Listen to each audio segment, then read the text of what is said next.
Quand les applis de rencontre n'ont plus la cote, Chers inconnus. rien de tel Pas pour longtemps. que le monde réel. Santé et merci. Alors, pour commencer, Astrid Beaufils, est-ce que vous pouvez en quelques mots, pour les auditeurs d'Europe 1, expliquer le principe de Dinner ? Avec grand plaisir. Alors Dinner, c'est des expériences qui sont matchées entre inconnus. On remplit un rapide questionnaire sur notre site internet et notre algorithme vous matchera avec des personnes que vous n'auriez jamais rencontrées autrement. Ces trentenaires ont laissé au vestiaire leur portable pour partager un dîner avec des inconnus. 80 € tout compris. Ça, c'est 10 personnes dans un restaurant, une salle privative, accompagnée d'un ambassadeur qui est un ancien client à qui on offre l'expérience, qui est là pour être un petit peu le lien entre chaque personne et aussi nous permettre de nous améliorer. Mais ça comporte du coup un apéritif, entrée, plat, dessert, du vin à table et de la bonne humeur. Se laisser surprendre, c'est être assis à côté de quelqu'un qu'on n'aurait jamais rencontré autrement.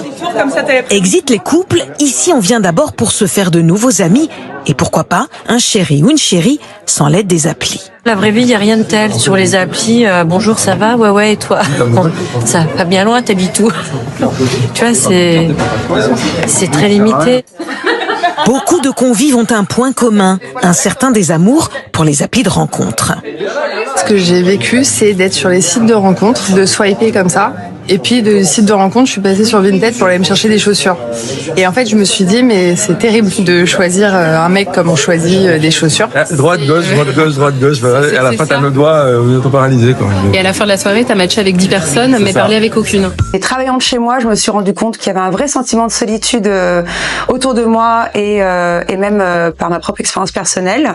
Entre le confinement, le télétravail, etc., c'est compliqué de rencontrer de nouvelles personnes. Moi, j'adore faire rencontrer des groupes d'amis différents les uns les autres et faire se rencontrer des gens qui ont envie d'élargir leur cercle d'amis, de se lancer dans l'inconnu et de découvrir des super restaurants. Les personnes qui s'inscrivent, c'est donc un site ? Oui. Et les personnes qui s'inscrivent, elles sont sélectionnées en fonction de leur personnalité, de leur âge, de leur fonction ? Exactement, on a un algorithme qui va justement être clivant pour créer des tablés de 10 personnes, enfin de 9 parce qu'on a un ambassadeur présent, j'y reviendrai plus tard.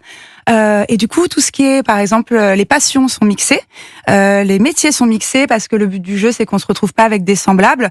Donc voilà, on essaie vraiment de varier les plaisirs pour que vous ayez des discussions qui changent et élargir votre cercle d'amis.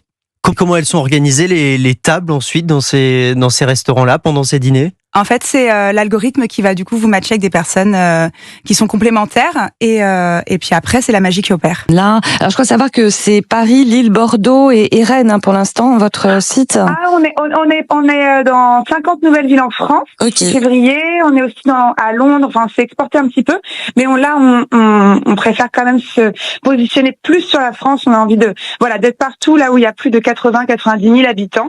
C'est très important pour nous parce que bon, on est parisiens, mais on a envie de s'élargir au maximum. Et pour résumer l'expérience Dinner, je dirais dîner avec vos futurs meilleurs amis. J'ai hâte de vous retrouver sur dinner.fr.